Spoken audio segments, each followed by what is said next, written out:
এটা হচ্ছে পশ্চিমবঙ্গের সবথেকে পুরানো গির্জা, the basilica of the Holi rosary Bandel. Bandel junction থেকে অল্পখানা হাঁটি গেলেই এই গির্জা।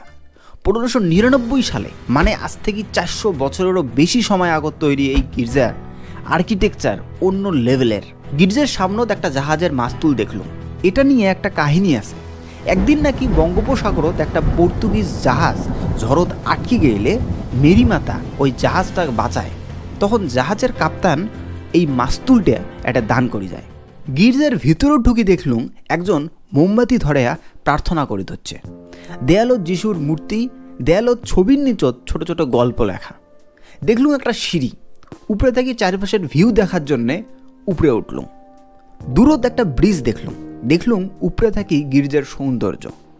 কিছুক্ষণ উপরে হাওয়া খাওয়ার পর টপটপে নিচত নামিয়ে আসলুম, কারণ মুই আজকে আরও একটা ঘুরে যাই। পরের মিনি ব্লগে দেখেন কোটে যান।